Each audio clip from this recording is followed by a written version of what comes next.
Imagine the hush of a temple library, thousands of years ago, where the only sound is the whisper of papyrus unrolling under trembling fingers.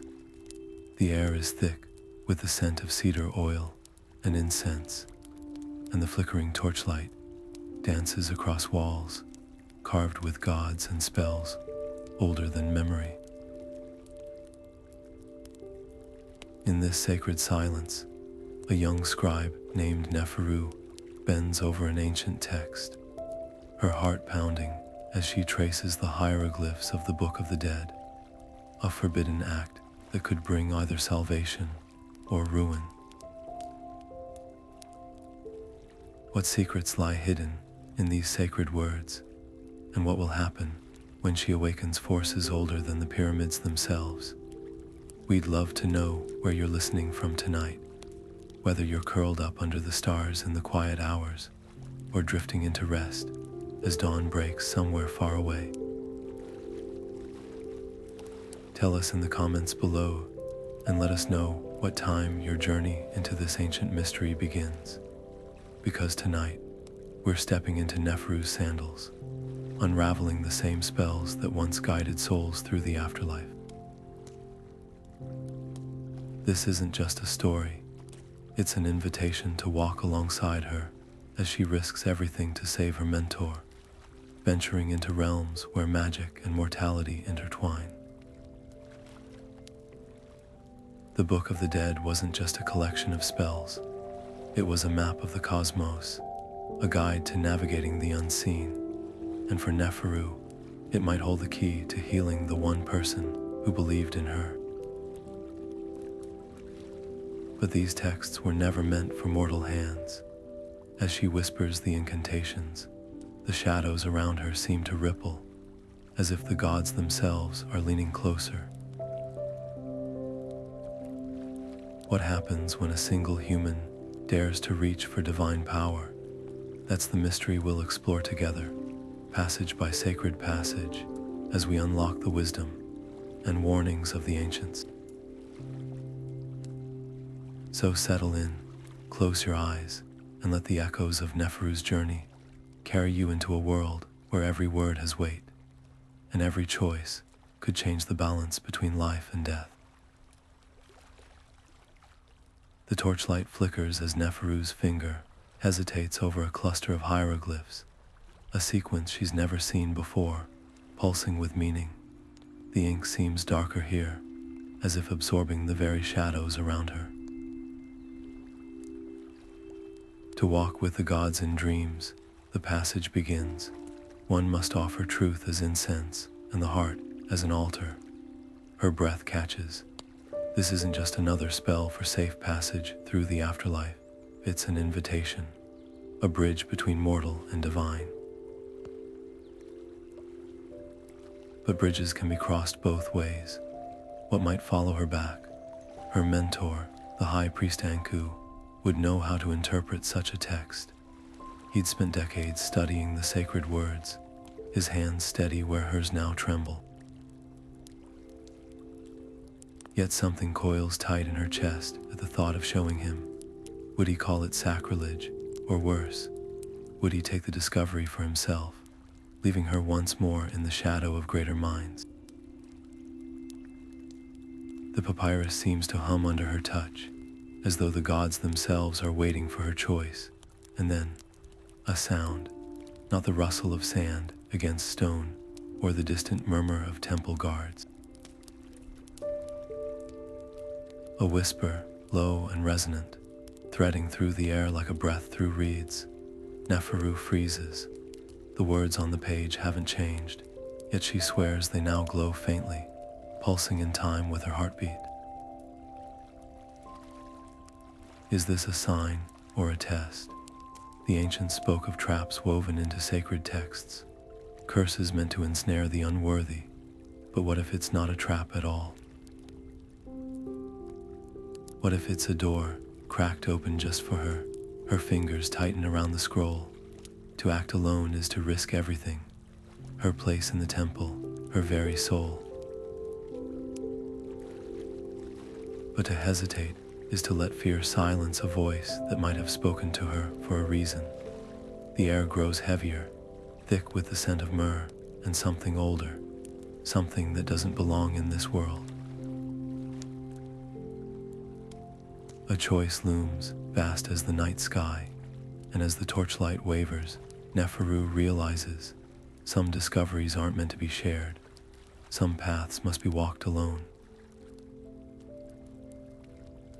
The oil in the lamp burns low as Neferu kneels on the cold stone floor, the sacred words still warm on her lips. The air shimmers like heat over desert sands, and suddenly the temple walls dissolve around her. When she opens her eyes again, she stands on a riverbank of black sand, the water thick as molten obsidian.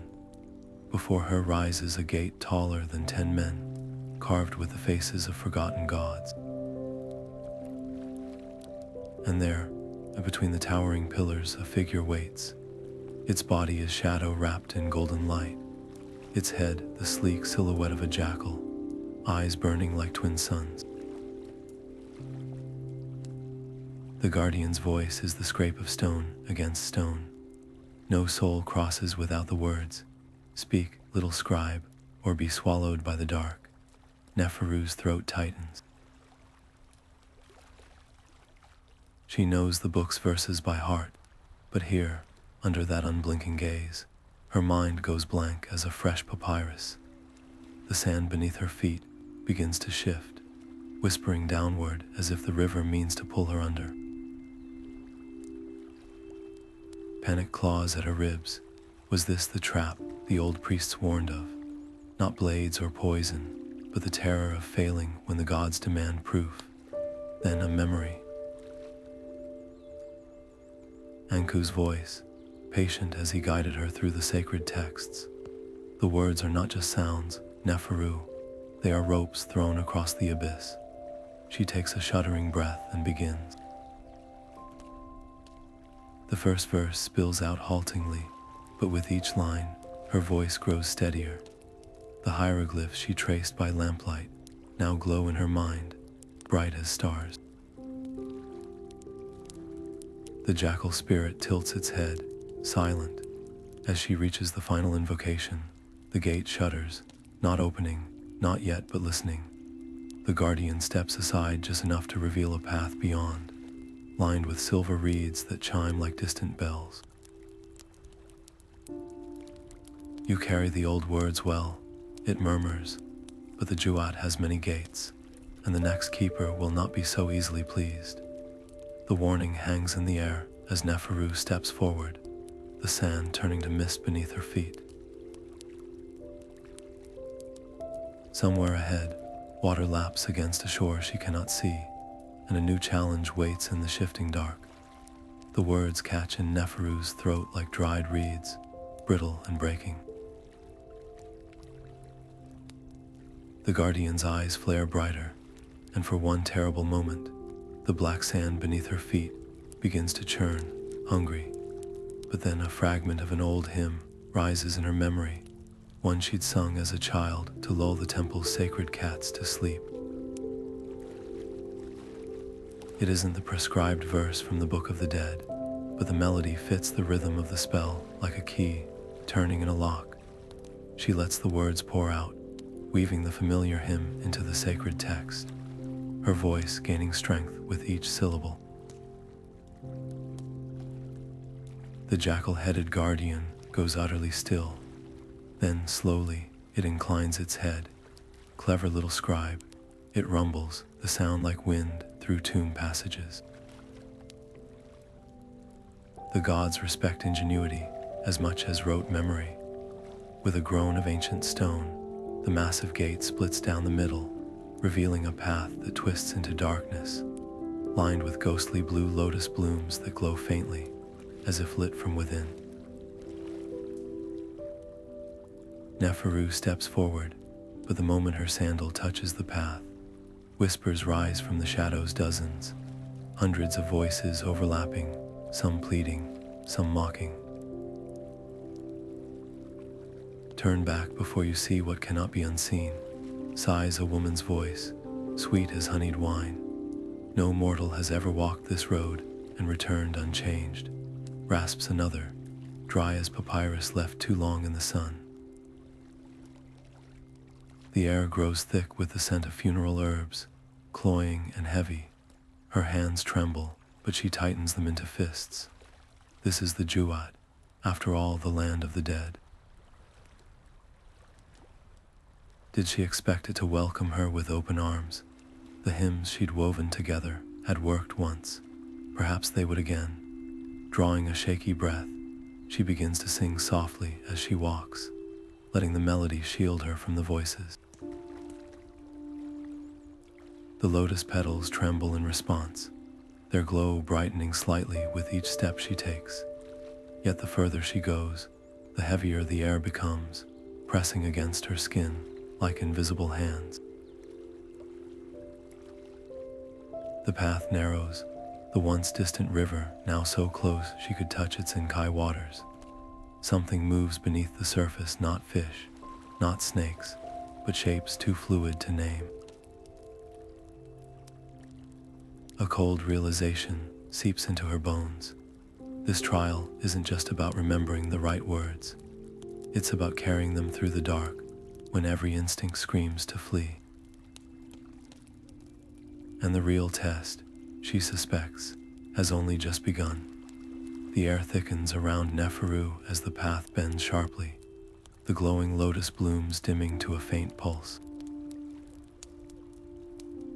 Ahead, the darkness parts like a curtain, revealing a woman kneeling in the black sand, her form flickering between solid and smoke. Her head snaps up, eyes hollow, lips cracked with thirst that never ends. The remains of a priestess's headdress tilt precariously on her brow, its gold tarnished by time beyond counting. You, her voice rasps like papyrus, torn by careless hands. You walk where the living do not belong. Neferu's breath hitches. This is no guardian testing her knowledge. This is a soul trapped in the Juat's endless twilight. The priestess clutches at the hem of Neferu's robe, her fingers passing through the fabric like mist. 3,000 years, I've sung the hymns of passing, she whispers. Yet my own name was erased from the temple walls. No prayers were left to guide me. Her anguish hangs in the air, sharp as myrrh. A choice looms. Every moment here is stolen from Anku's dwindling time among the living. But the priestess's desperation is a hook in Neferu's ribs. She remembers the weight of being overlooked. The sting of ink-stained fingers while others' work was praised. Slowly, she kneels. Tell me your name, she murmurs. The spirit shudders. Meritamen, I served Hathor in the 7th hour of the night. Her voice gains strength as she speaks it aloud, as if the syllables themselves are a raft in the dark. Neferu presses her palms together, offering the first lines of the forgotten priestess's own hymn, a fragment she'd once copied from a crumbling ostrachan. The words kindle something in Meritamen's gaze. You carry the old tongues in your bones, child, she breathes. As Neferu finishes the verse, the sand beneath them trembles. Meritamen's form grows luminous, edges softening like dawn, breaking over the Nile. The ritual you seek demands more than words, she warns, her voice fading. It requires a heart unweighed by regret, and yours, her hand drifts toward Neferu's chest, stopping just shy of touching. Yours still holds shadows even you cannot name. Then she is gone, dissolved into a shower of golden sparks that catch briefly in Neferu's hair before winking out. Alone again, Neferu stares at the empty space where the priestess knelt. The clue coils in her mind like a serpent. A heart unweighed by regret, how could that be, when every step she's taken has been steeped in doubt? Ahead, The path slopes downward, the river's black water lapping hungrily at its edges. Somewhere beyond it, Anku waits, but the cost of reaching him suddenly feels less like a price to pay and more like a mirror held up to her own soul. The black river vanishes behind Neferu as the ground rises into a vast hall with ceilings lost in darkness. Pillars carved with the faces of gods loom on either side, their stone eyes following her every step.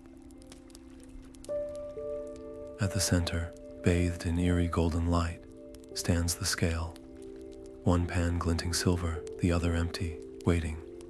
A hush deeper than silence fills the air, pressing against her ears like the weight of the desert at midnight. Then, from the shadows, a figure emerges, Anubis. His jackal head tilts as he studies her, the feathers of his ceremonial collar rustling, though no wind stirs. All who pass here are measured, he intones, his voice resonating in her bones, not by deeds, but by the weight of their heart. The empty scale pan trembles, beckoning. Neferu's fingers clutch at her chest. She's rehearsed this moment in her mind 100 times, reciting the spells to lighten the heart, to prove one's worth. But now, faced with the actual test, the words crumble to ash on her tongue. What if the doubts that drove her here, the jealousies, the restless hunger to prove herself, have already tipped the balance? The feather of Maat materializes on the opposite scale, its pristine white barbs glowing. Anubis raises one clawed hand, and suddenly, Neferu feels a tug deep within her ribcage. Not pain, but an unraveling, as if her very essence is being drawn forth. A gasp escapes her as her heart, not the organ, but the shimmering, intangible core of her being, manifests above the empty pan. It pulses with shifting colors, gold where she's loved truly, murky indigo where she's faltered, streaks of scarlet for every time she bit back anger in the temple courtyards. The scale shudders, the feather trembles. For one suspended moment, the pans hover unevenly, her heart sinking, the feather rising. Neferu's vision blurs. Is this how failure feels? To be so close, only to have the underworld itself declare you unworthy. But then, a whisper, not from Anubis, but from somewhere deeper in the hall. Meritiman's voice, or perhaps just the memory of it, a heart unweighed by regret. The words kindle something in her. She doesn't suppress the shadows in her heart. She acknowledges them. The scale groans, the pans wavering, the feather dips. Her heart rises, and at last, with a chime like distant temple bells, they balance. Anubis exhales, a sound like sand slipping through an hourglass. You pass, he murmurs, but the road ahead demands more than honesty. It requires the courage to face what honesty reveals. He gestures beyond the scales, where the hall narrows into a corridor lined with mirrors. Not glass, but pools of quicksilver, each reflecting not her face, but moments. Her hands hesitating over a stolen scroll, her envious glances at Anku's favored students, the lie she told to enter this very trial. The first mirror shudders as she approaches, its surface resolving into a scene. Young Neferu, hiding in the reeds as temple guards drag away her father for a crime she knows he didn't commit. Her child self clutches an amulet he'd slipped her, too terrified to speak. The memory burns fresh as Nile silt under her nails. She could turn away. The scales have already judged her. But Anubis's warning echoes, courage to face what honesty reveals. Steeling herself, she reaches out. The moment her fingers breach the quicksilver, the hall vanishes, and she is there, not observing, but reliving. The guard's laughter, her father's stifled cry, the weight of the amulet in her small fist. And this time, she does what she couldn't then. She steps forward. The whispers begin as a murmur, like wind through dry palms, but quickly swell into a chorus that fills Neferu's skull, voices layered upon voices, some deep as the Nile's depths, others sharp as falcon cries. To heal the dying, one must first walk through the land of the dead, hisses a voice like unspooling linen. No, counters another, sweet as honeyed dates. To heal the living, one must become dead and return. The contradictions coil around her, each thread of wisdom tangling with the next. The air itself vibrates with the weight of divine speech, pressing against her skin until she fears her bones might shatter from the pressure. She clutches at the amulet around her neck, her father's last gift, worn smooth from years of secret touching. Anku's lessons rise through the chaos. The gods speak in circles because truth has no straight path. Closing her eyes, she lets the voices wash over her without resistance, listening not to the words but to the spaces between them. There, a pattern emerges. The first voice always follows the rasp of sand against stone. The second arrives with the scent of lotus blossoms. The third carries the faintest echo of sistrum bells, the kind played during the festival of the beautiful reunion. Piece by piece, she fits the fragments together like reconstructing a shattered vase. The ritual isn't about choosing one truth over another. It's about holding them all at once. The paradox of healing as both surrender and rebellion. A shudder runs through her as the voice is suddenly still, leaving behind a silence so complete it rings in her ears. Then, from the void, a single new utterance unfurls. To mend a broken body, you must first name what broke it. The words land like a stone in her stomach. Anku's illness wasn't some random affliction. It began the night he defended her before the temple elders, the night he drank from a cup meant for her. The realization cracks open something inside her, not guilt, but a fiercer, brighter emotion, resolve. The darkness around her shivers, the air thickening like ink stirred in water. Figures emerge from the gloom, their forms shifting between human and divine. Thoth with his ibis head inclined, Hathor's cow ears twitching, Bastet's slitted eyes gleaming. They do not speak now, only watch, waiting. Neferu understands. The final test isn't deciphering riddles. It's standing before the gods themselves and declaring, without flinching, what she's willing to sacrifice. Her fingers find the amulet again. To save Anku, she must relinquish the last piece of her father, the one secret she's carried since childhood. The amulet isn't just a trinket.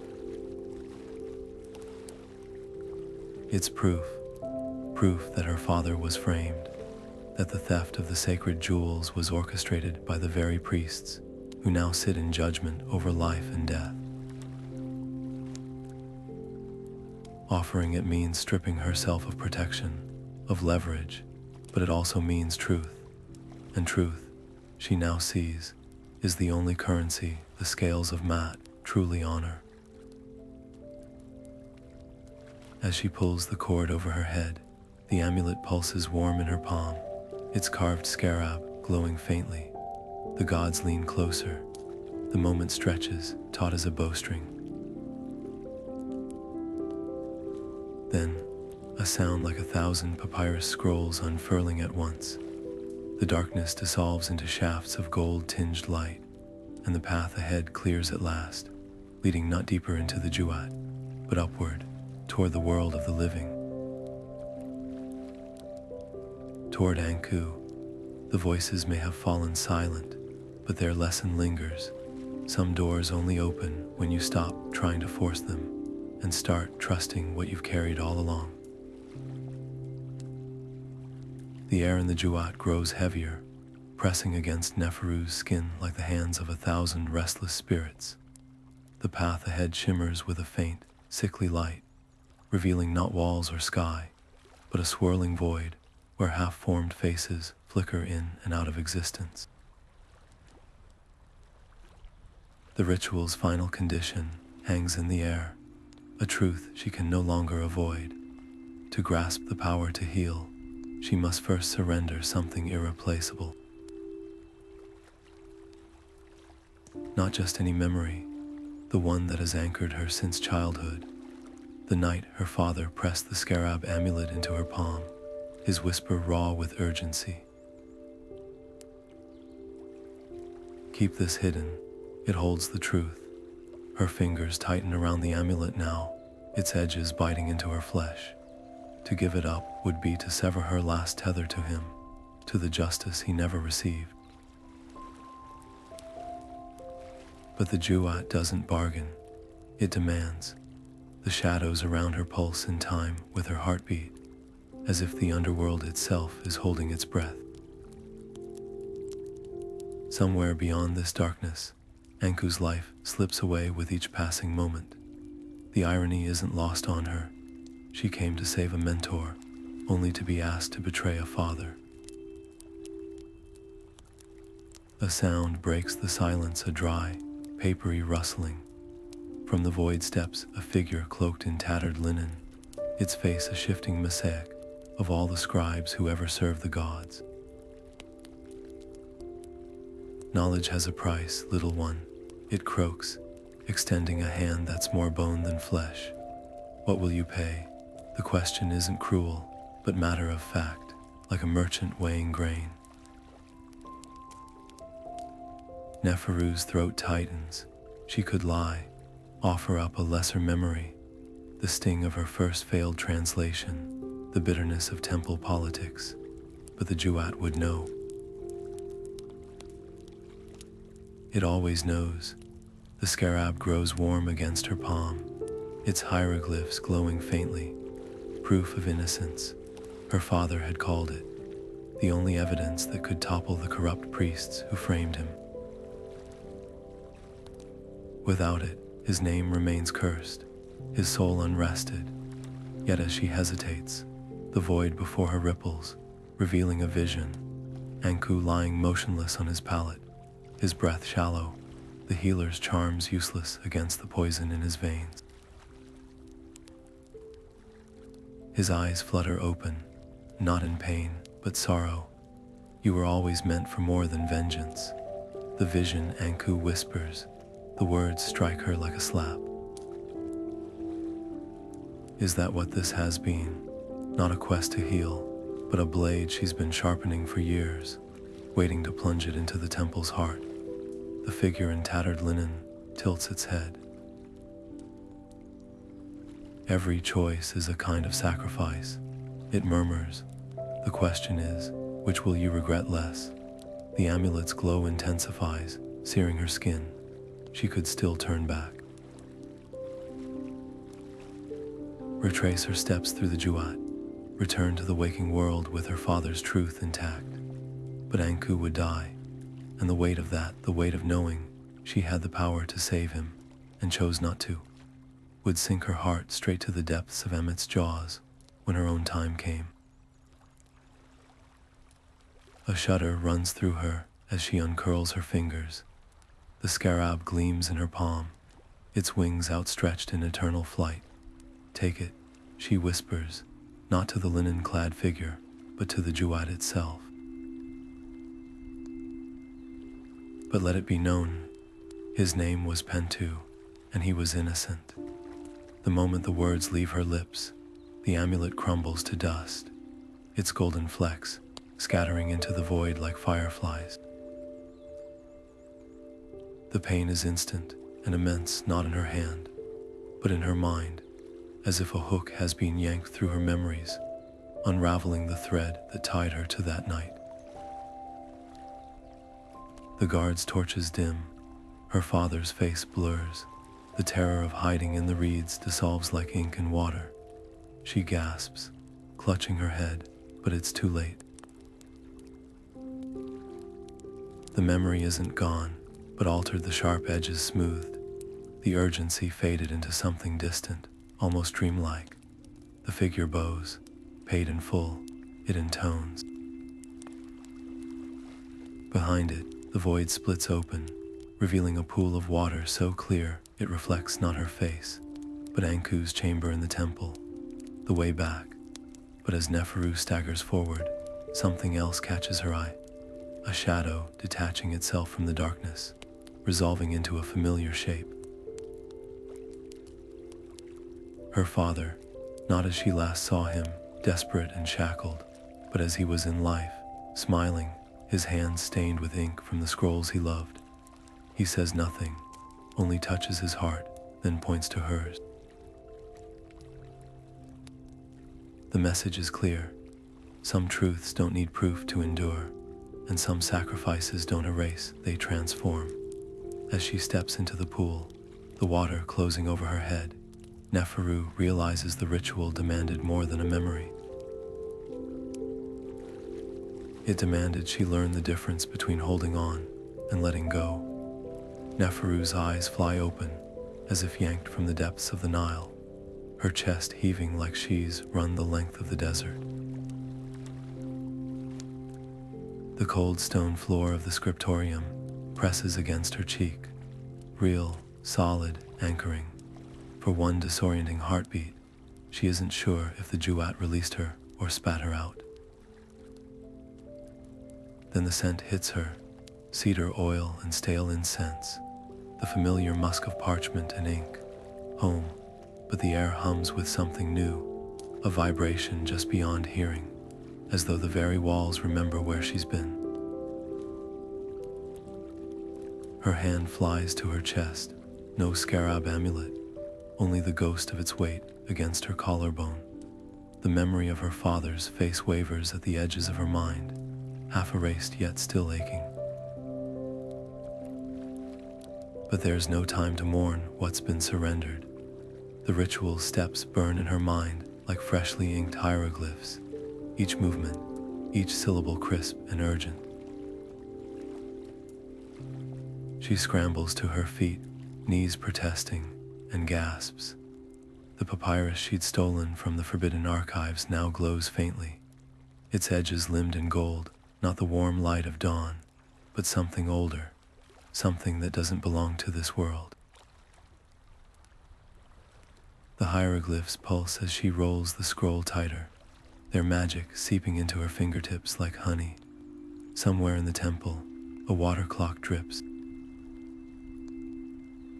4th hour of the night, she has until dawn. The corridors are deserted, the usual night guards absent.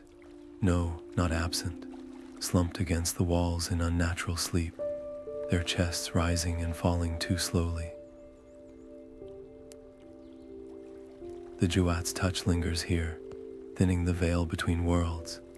Neferu's sandals whisper against stone as she runs, the stolen scroll clutched to her ribs. Anku's chamber lies at the end of the hall, the door slightly ajar, the scent of sickness thick as funeral wrappings. Inside, the high priest lies motionless on his pallet, his skin waxy under the flickering lamplight. The healer's charms, dried herbs, amulets carved with pleading eyes hang useless above him, but it's the cup at his bedside that makes her breath catch. Still half full, the poison works slowly, they'd said, as if cruelty softened when stretched over days. Kneeling, she presses trembling fingers to Anku's wrist. His pulse flutters, a moth trapped behind parchment-thin skin. The ritual's words rise in her throat, but she hesitates. What if the Jewat's price wasn't just her memory? What if the magic demands more than she realizes? The lamp gutters, casting long shadows that twist like grasping hands. Then Anku's eyes open, not the clouded gaze of illness, but sharp, aware. His lips part, a dry whisper escaping. You went there, not an accusation, a recognition, and in that moment Neferu understands. He knew the cost, knew the risk. Knew she'd pay it. The first syllable of the incantation leaves her lips, and the scroll in her hand flares bright as a star. The shadows recoil. Somewhere beyond the temple walls, a dog howls. Or maybe it's a jackal, its voice carrying across both worlds. The magic doesn't feel like triumph. It feels like falling, like standing at the scales all over again, heart bared, with no guarantee which way the balance will tip. But this time, she doesn't hesitate. This time, she lets the words pour forth like a flood, and the Jewat answers. The flickering lamplight paints trembling shadows across Anku's face, as Neferu pours the first drop of sacred oil, frankincense, and myrrh, mingling with something darker, something drawn from the Jewat itself. The scent coils through the chamber like a living thing, thickening the air until each breath feels heavy with portent. Anku's fingers twitch against the palate, his cracked lips moving soundlessly as she begins the incantation. The words are unfamiliar on her tongue, sharper than the temple dialects she's mastered, each syllable tugging at some hidden thread in the world's fabric. For 3 heartbeats, nothing happens. Then the oil in the bowl ripples, though no wind stirs the stale chamber air. The hieroglyphs on the stolen scroll brighten, their gold leaf edges catching a light that isn't there. Neferu's voice grows steadier, the rhythm of the chant settling into her bones like a second pulse. Anku's eyelids flutter, not with weakness now, but recognition. He knows this magic, has perhaps always known it waited for them both. Then, a gust, violent and sudden, roaring through the shuttered room, as if the walls themselves have dissolved. The candles snuff out in unison, plunging them into darkness, save for the scroll's eerie glow. Neferu's voice falters. The oil in the bowl turns viscous, blackening like blood left too long in the sun. A sound tears through the silence, not the jackal's cry of Anubis, nor the whisper of long-dead priestesses, but laughter, low, mocking, thick with a malice that doesn't belong to any god she's ever worshipped. Anku's hand clamps around her wrist, his grip shockingly strong. Stop, he rasps, not a plea, a warning. His eyes reflect the scroll's light, pupils blown wide with something beyond pain. Fear, the realization slices through her. This isn't resistance from the gods, it's interference. Something has woven counter magic into the very air of this chamber, waiting to twist her ritual into a snare. The laughter swells, pressing against her skin like invisible hands. The scroll burns against her palm now, its glow pulsing in time with the mocking rhythm. Neferu hesitates. To continue risks invoking forces even the Book of the Dead never named. To stop is to let Anku drown in the poison's grip. The oil in the bowl bubbles, its surface resolving into a face she doesn't recognize. A priest-shaven head, lips curled in triumph. A trap, then, set by living hands, not divine ones. Anku's fingers tighten. They're watching. He breathes, and in that moment, Neferu understands the true test. The Jewat demanded her memory. The gods demanded her courage. But this demands something far more dangerous. Deceit. Slowly, deliberately, she lets her shoulders slump, her voice breaking as she feigns defeat. The laughter crescendos, the oil stills, and in the shadows where no one thinks to look, her free hand dips into her sash, retrieving the one thing she hasn't yet surrendered, the broken tip of a scribe's brush, its end still stained with ink made from the ashes of forbidden texts. The ritual isn't over, it's only just begun.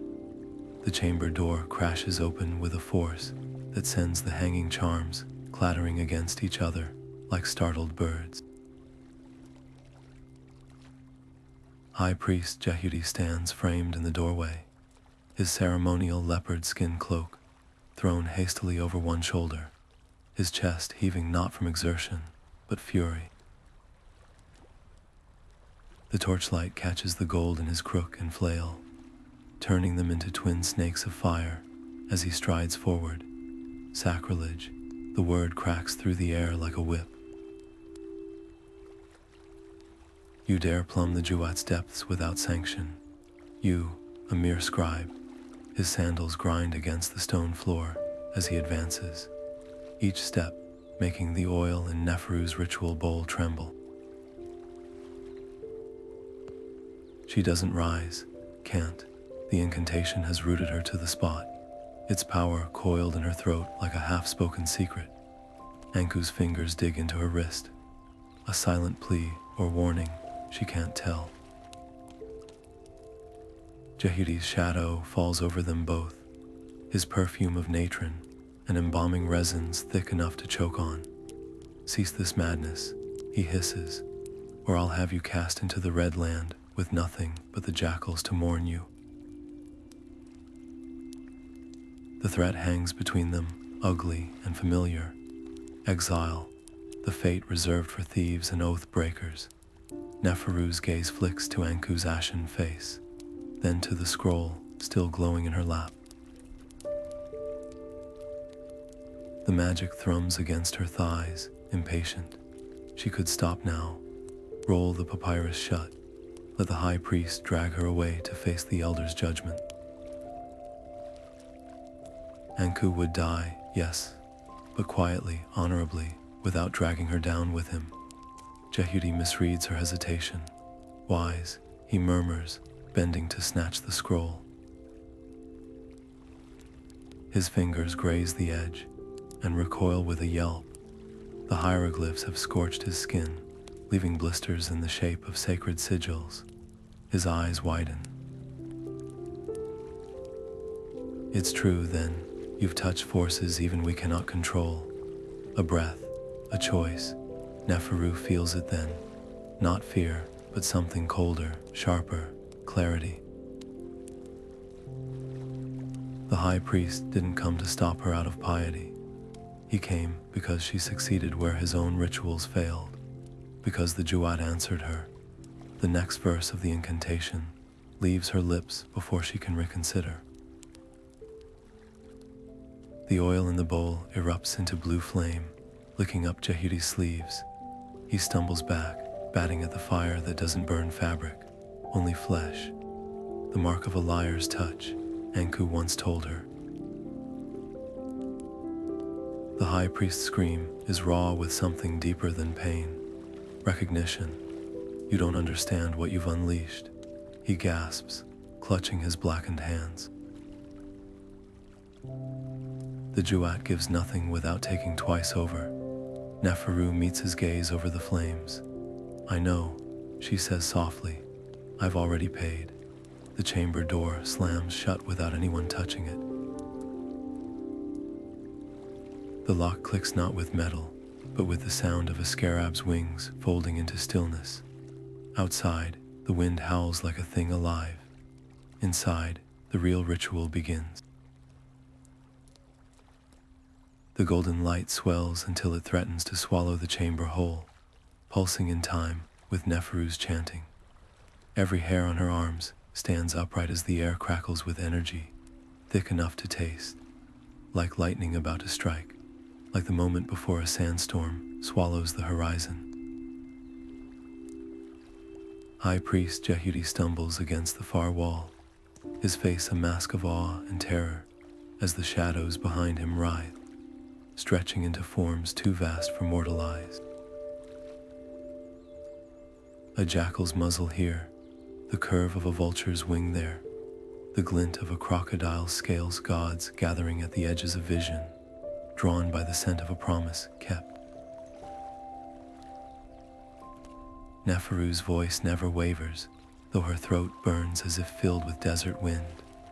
The words aren't hers anymore, they're the Juat's, flowing through her like the Nile through its banks, carving channels where none existed before. The scroll in her hands disintegrates, its fibers unraveling into threads of light that spiral upward, weaving themselves into the very air. Anku gasps beneath her, his back arching as the poison in his veins meets something older, fiercer, a magic that doesn't heal so much as rewrite. Jehudi makes one last, desperate lunge, his charred hands outstretched. "You fool," he snarls. The gods don't bargain, they consume. But the moment his fingers breach the circle of light, the shadows snap forward like hunting dogs loosed from their leashes. A jackal-headed figure materializes just long enough to fix him with sun-bright eyes. Only those who fear judgment speak for it, rumbles a voice that shakes the floor beneath them. Then Jehudi is flung backward, his body skidding across stone until he collides with the door, motionless. The chamber trembles. The oil flames turn white-hot, their light refracting into colors no human tongue has names for. Neferu feels it then, the weight of countless eyes upon her, the prickling sense of scales tipping somewhere beyond the world. This isn't just a ritual anymore. It's an audition, and the gods have never been gentle critics. Anku's hand finds hers, his grip shockingly strong for a man who was dying moments ago. His lips move, forming words lost beneath the chanting, but she understands anyway. Together, she tightens her fingers around his and lets the final verse rise between them, a bridge built of shared breath and borrowed courage.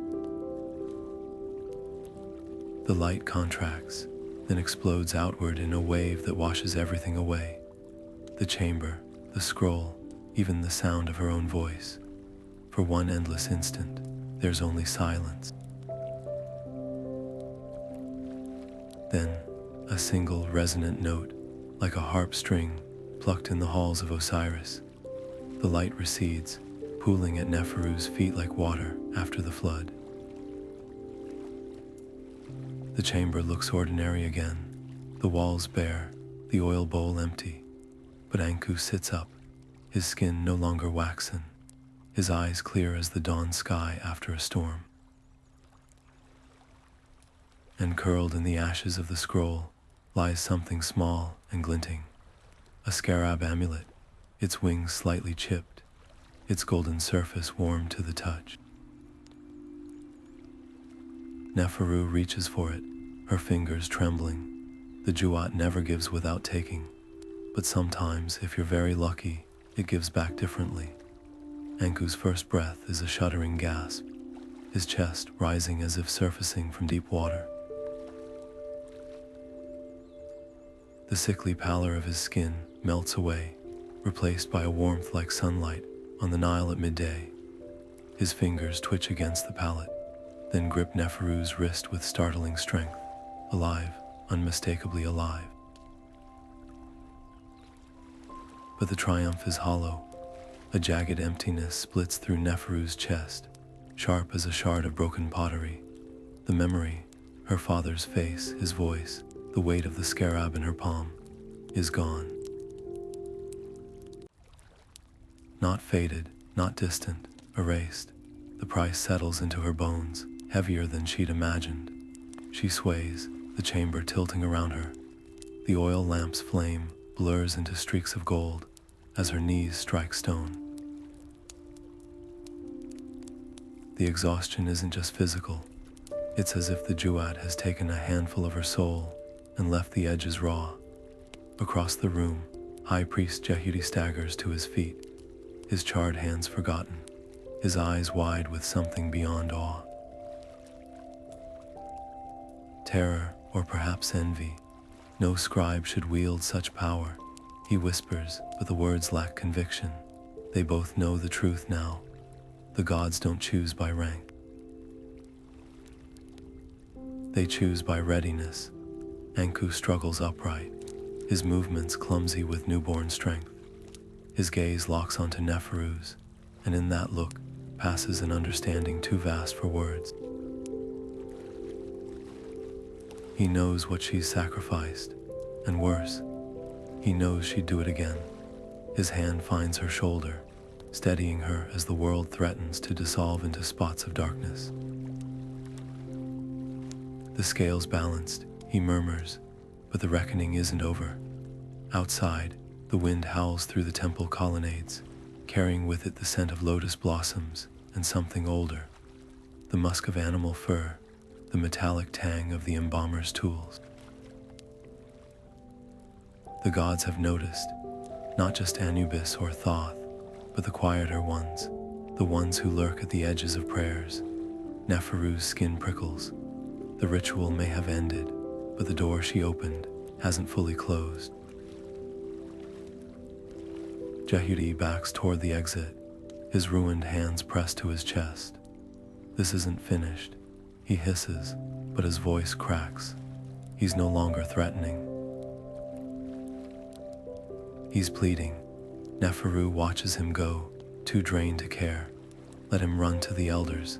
Let them whisper of curses and forbidden magic. The truth coils in her gut, colder and clearer than the Nile in flood season. Some doors, once opened, cannot be shut. And the footsteps she hears echoing down the hall, too light to be human, too deliberate to be the wind, aren't coming from outside. They're coming from within. Dawn breaks over the temple walls in streaks of gold and amber, but the light feels distant to Neferu, as if she's watching it through a sheet of thin, frosted glass. The high priest kneels before her, not in submission, but in something far more unsettling, reverence. His once proud shoulders sag under the weight of realization, his burned hands pressed to the floor in a gesture older than the pyramids themselves. The gods spoke through you, he murmurs, his voice stripped of its usual arrogance. I was blind to their will. The admission hangs between them, fragile as a spider's web. She should feel vindicated, triumphant. Instead, the hollow space inside her chest yawns wider. The temple courtyard hums with hushed voices as priests and scribes cluster in shadowed alcoves, their eyes darting toward her like minnows, sensing a predator. Fragments of conversation drift on the morning breeze. They say she walked the Juat and returned. Anku lives when all the healers had given up. Jehudi himself bowed to her. Their awe is a living thing, prickling against her skin. Yet every whisper feels like a grain of sand, slipping through her fingers, meaningless without the weight of what she's lost to earn them. Anku finds her at the sun-washed steps of the inner sanctum, his steps firm now, his face no longer etched with pain. He gathers her into an embrace that smells of cedar and the faint, metallic tang of the Juat's lingering magic. You gave more than anyone should have to, he says into her hair, his voice rough with grief. Not for himself, but for her. She stiffens. His gratitude is a knife twisting in the wound. How can he understand? The memory wasn't just a possession. It was the last thread tethering her to the girl she'd been before the temple, before the scrolls, before the endless hunger to prove herself. A child's laugh rings out across the courtyard, startlingly bright. Neferu turns to see a young girl no older than she was, when her father was taken darting between the pillars with a stolen honey cake clutched in her fist. The sight sends a jolt through her. She remembers the sticky sweetness of stolen treats, the warmth of her father's hand on her shoulder as he pretended not to notice. Except she doesn't, not truly. The memory is a smudged painting now, colors bleeding into one another until the details dissolve. Her breath hitches. Anku's grip tightens. They're waiting, he says gently, nodding toward the gathering of elders near the sacred pool. Their faces are unreadable, but their postures speak volumes. Shoulders squared, chins lifted, the way men stand when they're preparing to either condemn or crown someone. Neferu wipes her palms on her robe, the fabric rough against her skin. This should be the moment she's dreamed of: recognition, respect, a seat at the table where decisions are made. But the hollowness swallows the anticipation whole. As she steps forward, the amulet at her throat, not her father's, but a new one, its scarab wings still sharp-edged from the carver's tool, catches the light. A gift from Anku, pressed into her hand at first light. To mark a new beginning, he'd said, but beginnings, she realizes now, are just endings dressed in different robes. The elders part before her, their murmured greetings tinged with something unfamiliar, fear, and beneath it, the sharper, brighter sting of hope. They believe she can bridge the gap between mortal and divine. They believe she's touched something holy, only she knows the truth.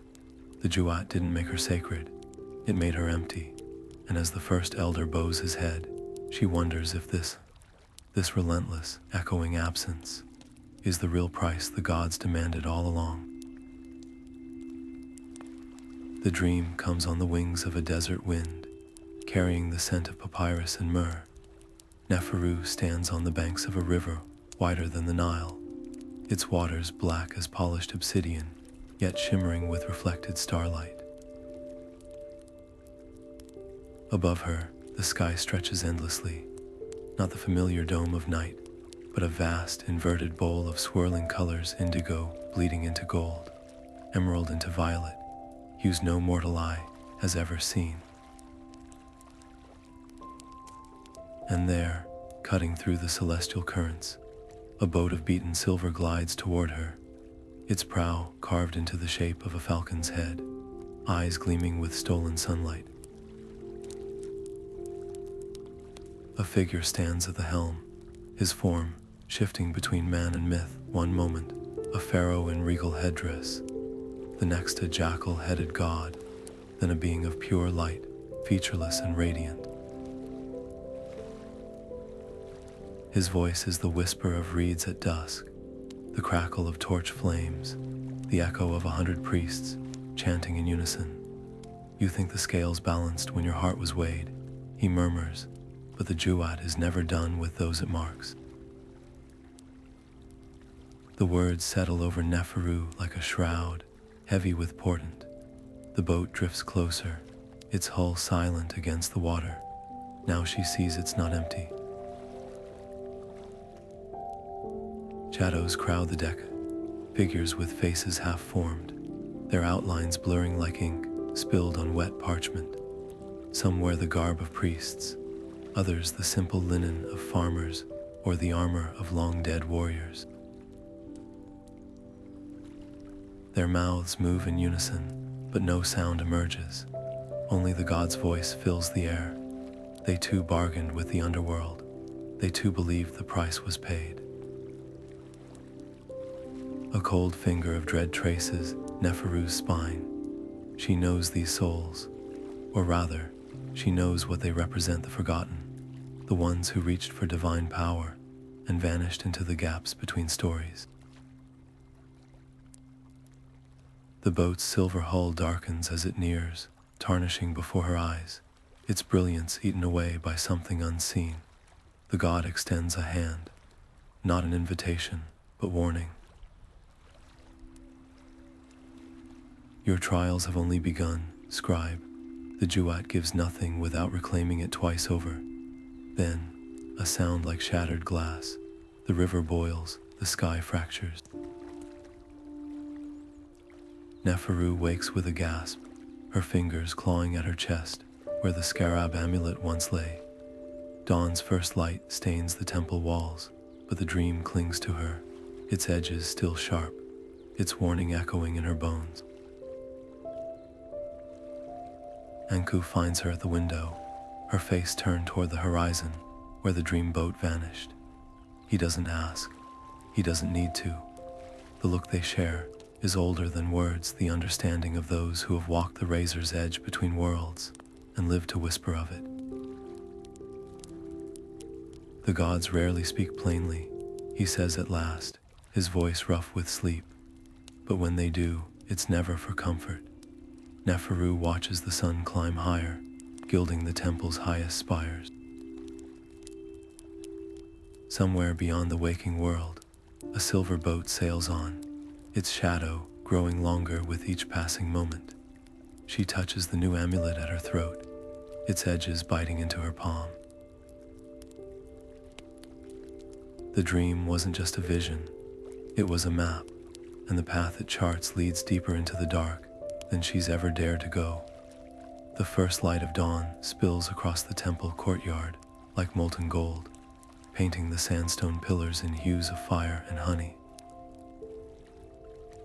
Neferu stands motionless at the gates, her shadow stretching long and thin across the worn stones, a fragile bridge between the world she knows and the vast, whispering unknown that now lives inside her. The wind carries the scent of baking bread from the city below, the distant bleating of goats, the ordinary sounds of a world waking, yet nothing feels ordinary anymore. Not after the Jewat, not after the price. Her fingers tighten around the scribe's palette, tucked into her sash, the wood smooth from years of use. The hollow ache, where her father's memory once lived, pulses faintly, but beneath it stirs something new, a resolve as hard and bright as the scarab amulet at her throat. She will write it all down, every incantation, every trial, every whispered warning from the gods, not as a boast, not as a plea for remembrance, but as a torch left burning in the dark for those who come after. The wind shifts, gusting through the open gates with unexpected force. It tugs at her robes, at the loose strands of hair escaping her braid, and for the briefest moment, it carries a sound. Not words, not music, but something in between.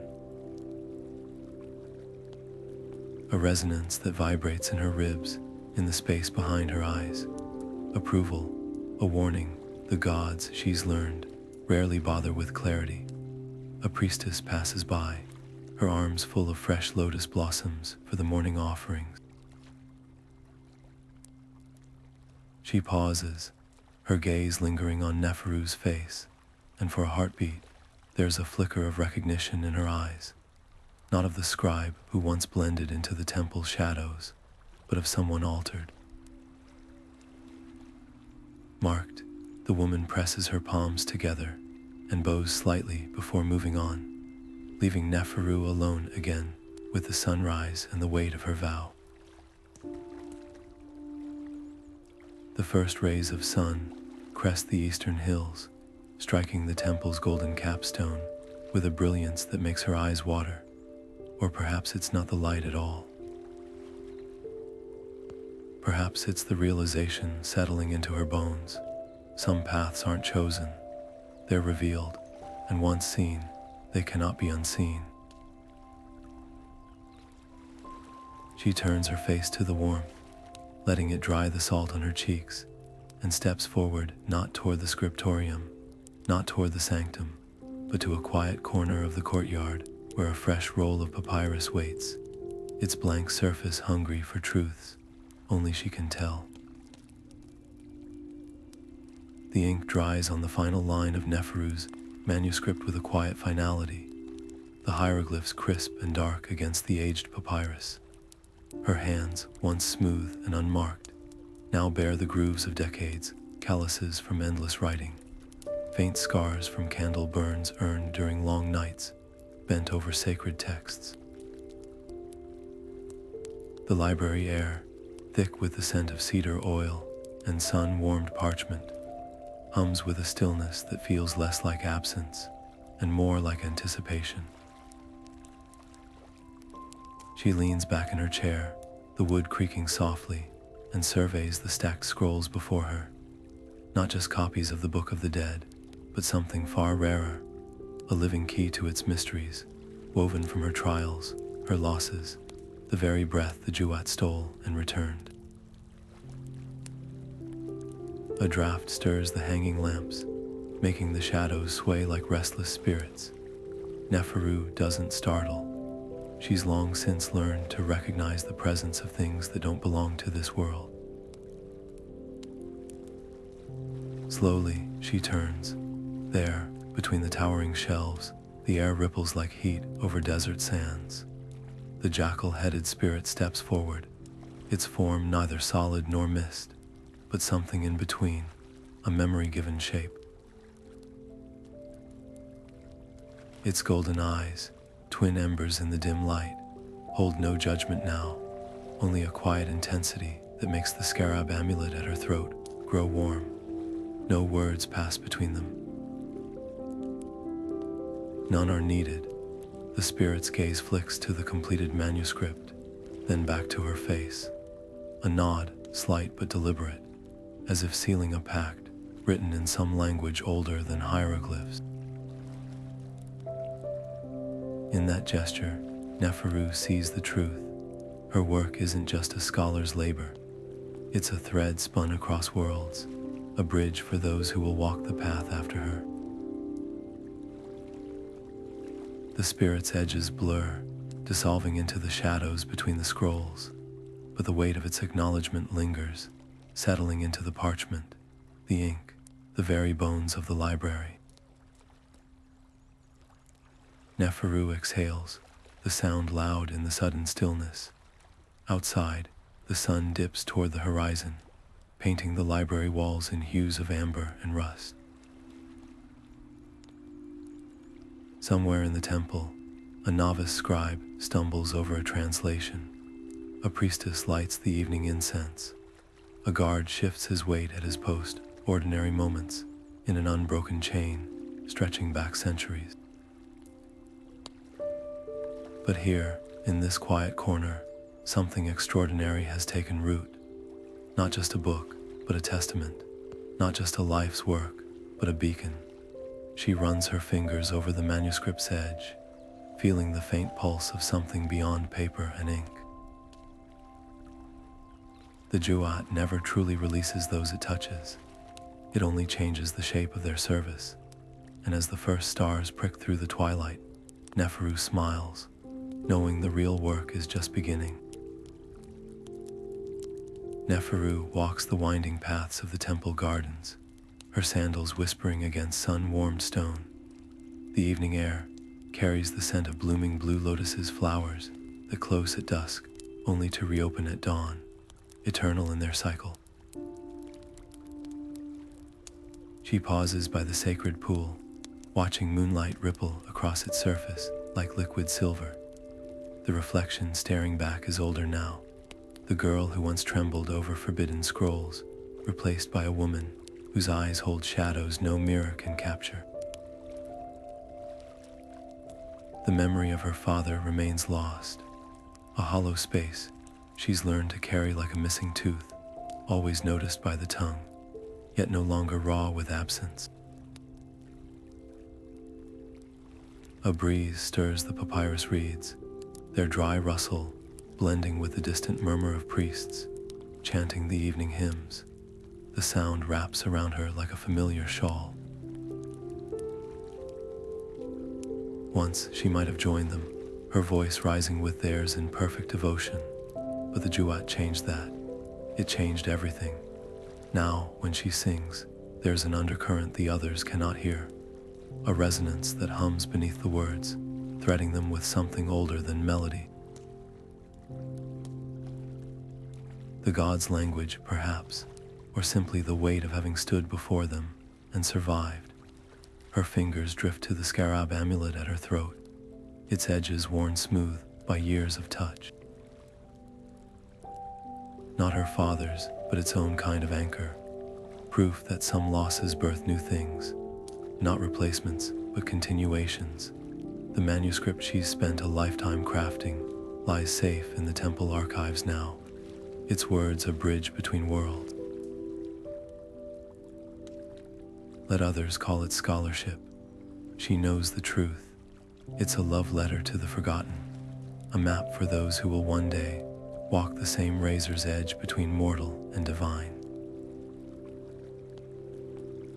The chant swells suddenly, closer now, the voices weaving through the garden like invisible threads. Neferu closes her eyes. For a breath, no longer, the music shifts. A deeper harmony beneath the human voices, a resonance that vibrates in her ribs. The god's hymn, or just the wind through the reeds, it doesn't matter. The recognition is enough. She smiles, small and private, and turns toward home. The path glows pale under the rising moon, each stone warm from the day's sun, each shadow precise as a hieroglyph. Behind her, the chant fades into the night. Ahead, the lamps of the scribe's quarters flicker like distant stars. Between them, she walks no longer torn, no longer searching, but certain at last of her place in the story. And if the breeze carries her name as it passes, if the lotus petals tremble where she steps, she pretends not to notice. Some gifts are meant to be carried quietly, like a secret, like a prayer. Like the first word of a spell that hasn't yet been spoken.